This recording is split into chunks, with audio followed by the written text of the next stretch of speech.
కామారెడ్డి జిల్లాలో అక్రమంగా తరలిస్తున్న జెలటిన్ స్టిక్స్ డిటోనేటర్లను స్వాధీనం చేసుకున్నారు పోలీసులు. రామారెడ్డి మండల కేంద్రంలో వాహన తనిఖీలు నిర్వహించగా పారిపోయేందుకు ప్రయత్నించిన ఇద్దరిని వెంబడించి అదుపులోకి తీసుకున్నారు. వారిని విచారించి అనుమతి లేకుండా జెలటిన్ స్టిక్స్, డిటోనేటర్లు, వైర్లు తరలిస్తున్నట్లు గుర్తించారు. గాంధారి మండలంలో నివాస ప్రాంతాల మధ్య ఉన్న బండలను పేల్చేందుకు జెలటిన్ స్టిక్స్ తీసుకువెళ్తున్నట్లు నిర్ధారించారు. పేలుడు పదార్థాలు అమ్మిన నర్సింహులతో పాటు కొనుగోలు చేసిన ఇద్దరిని అరెస్ట్ చేశారు. వారి నుంచి మొత్తం 70 స్టిక్స్, 10 డిటోనేటర్లు, 57 మీటర్ల వైర్లు సీజ్ చేసినట్లు చెప్పారు ఎస్పీ రాజేష్ చంద్ర. పేలుడు పదార్థాలను వినియోగిస్తే కఠిన చర్యలుంటాయని హెచ్చరించారు.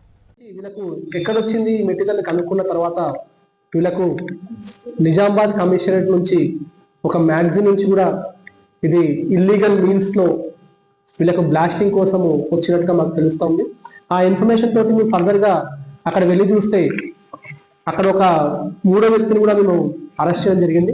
ఆ మూడో వ్యక్తి ఇంటి దగ్గర చెక్ చేస్తే అతని ఇంట్లో ఒక 20 జెలటిన్ స్టిక్స్, 4 డెటోనేటర్లు అండ్ కార్డెక్స్ వైర్ కూడా ఉండడం జరిగింది.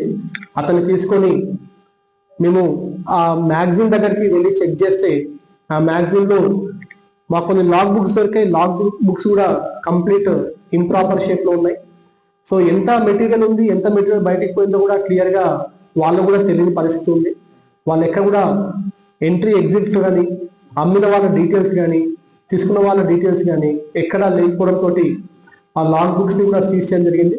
సో ఈ ఎంటైర్ ఎపిసైడ్ లో మా పోలీస్ హోమ్ గార్డ్ కైలాష్ చాలా చాకచక్యంగా అసలు ఆ వెహికల్ ని సస్పిషియస్ మోడ్ లో ఉందని చెప్పేసి దాన్ని ఐడెంటిఫై చేసి దాన్ని ఆల్మోస్ట్ గా సింగిల్ పర్సన్ దాన్ని చేసి పట్టుకోవడం జరిగింది. సో ఆ హోమ్ గార్డ్ కూడా మనతో పాటు ఉన్నాడు. ఇప్పుడు మీ అందరి ముందు కూడా తనకి రివార్డ్ ఇస్తాము. పబ్లిక్ కూడా రిక్వెస్ట్ చేస్తా ఉన్నాము. చాలా మంది కూడా ఈ బ్లాస్టింగ్ మెటీరియల్ ని కూడా ఇల్లీగల్ మీన్స్ కానీ, స్టోన్ బ్రేకింగ్ కానీ యూజ్ చేయడానికి లేదు. లైసెన్స్ అప్టైన్ చేసుకున్న పర్సన్ ప్రాపర్ ప్రికాషన్స్ తీసుకున్న తర్వాతనే వీటిని బ్లాస్టింగ్ చేయడానికి అవకాశం ఉంటుంది.